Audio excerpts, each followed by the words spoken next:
ये देखो भाई 42 हिप पैंट कटिंग बताएंगे आपको। सब इसकी लेंथ है वो है 35 इंच है। सबसे पहले हम लंबाई का निशान लगाएंगे। 35 इंच इसकी तैयार लंबाई है। 1 इंच हमने इसमें प्लस किया है मार्जिन के लिए, यानी कि 36 हो गया। आपने इंची टेप को 1 इंच बाहर निकाल के, ये इसका फ्रंट पार्ट है, ये इसका बैक पार्ट है। बैक पार्ट मैंने पहले इसका 3.5 इंच बढ़ा के लिया है। नीचे से जो फैब्रिक है वो हमारा ज्वाइंट है, यानी कि बंद वाला है, ताकि आपका वो यूज हो जाए। अब हमने लंबाई लेनी है 35 + 1 या 36 हो गया। 36 इंच की हमने लंबाई लेनी है। आपने इंची टेप को 1 इंच बाहर निकाल देना है। 1 इंच इंची टेप को बाहर निकाल के फिर आपने 36 इंच पे लंबाई का निशान लगाना है। उसके बाद जितना भी आपने नीचे से फोल्ड करना है, 4 इंच का, 5 इंच का, 3 इंच का, उतना आप एक्स्ट्रा मार्जिन फोल्डिंग का ले लेना। 42 हिप है। 42 हिप का हमने चौथा हिस्सा किया, 10.5 आया। 10.5 में हम 1.5 इंच प्लस करते हैं मार्जिन के लिए। 10.5 में 1.5 इंच प्लस किया, 12।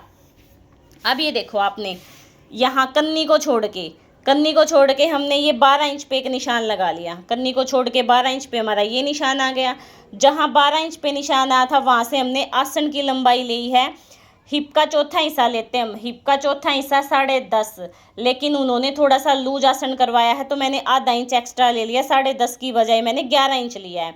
अब यहाँ से ये 11 इंच पे निशान लगा दिया, ठीक है। अब ऊपर से हमने यहाँ से 12 इंच लिया था। हिप का चौथा हिस्सा प्लस 1.5 इंच, कन्नी को छोड़ के ये वाला हमने 12 इंच लिया था, तो हमने कन्नी को छोड़ के ये वाला 12 इंच पे निशान लगाना है।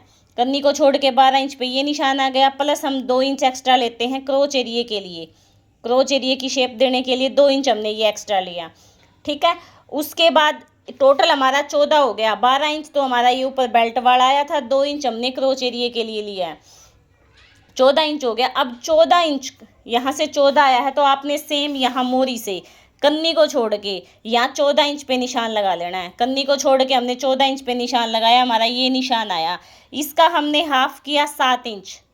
ये देखो, ध्यान से देख लेना, हाफ किया हमने, 7 आ गया। 7 पे से हमने 10 इंच की मोरी रेडी रखनी थी। 5 इंच का निशान इस साइड लगा दिया, 5 इंच का निशान इस साइड लगा दिया।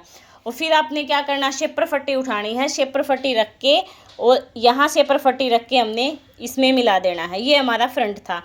बैक हम देखो, बैक हम साइज़ के अकॉर्डिंग बढ़ाते हैं। इसमें मैंने 3.5 इंच बैक को बढ़ाया हुआ है। 3.5 इंच आपने बैक को बढ़ाना है। उसके बाद ये वाला निशान बिल्कुल सीधा कर लेना है। उसके बाद आगे सेम वही 2 इंच का क्रोच एरिए का निशान लगाना है। मोरी पे से हम 1.5 इंच बढ़ाते हैं, क्रोच एरिए पे से हम 2 इंच बढ़ाते हैं। वही सेम शेपर फट्टी यहाँ रख के और इस निशान को इस निशान में मिला देना है भाई। यहाँ से भी शेपर फट्टी रख के इस निशान को इस यहाँ तक मिलाएंगे। अब हमने यहाँ कोना नहीं निकालना, इस निशान को बिल्कुल कन्नी को छोड़ के ऊपर बिल्कुल सीधा कर देना है। अगर आपने इसमें प्लेट डालनी हो तो सेम इसी टाइप से प्लेटें डलेंगी।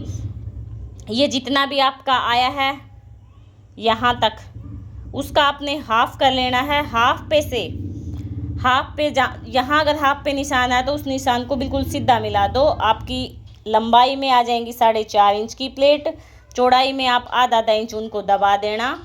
बिल्कुल सेंटर, इसका आपने सेंटर बनाना है। जहाँ इसका सेंटर बनेगा वैसे ही नीचे मोरी पे सेंटर बनेगा और वैसे ही हमारी प्लेटें आएंगी, जो ऊपर हम 2 प्लेट डालते हैं, फ्रंट में जो प्लेटें डलती हैं। लेकिन ये फुल इलास्टिक वाली पैंट है, तो फुल इलास्टिक वाली में हम प्लेट नहीं डालते। आगे बेल्ट, पीछे इलास्टिक वाली में हम प्लेट डालते हैं। प्लेट किस लिए डाली जाती है? प्लेट फिनिशिंग के लिए डाली जाती है, क्योंकि जो आगे हम बेल्ट लगाएंगे जितना भी हमारा एक्स्ट्रा फैब्रिक होता है उसको कवर कर लेती हैं प्लेटें, इसलिए डाली जाती हैं। ये थी भाई 42 साइज़ की हिप पैंट। ये थोड़ा सा कलर ऐसा है, आपको अच्छे से दिखाई नहीं दे रहा होगा, लेकिन मैंने एक एक पॉइंट बताया है, समझ आपको ज़रूर आ गया होगा।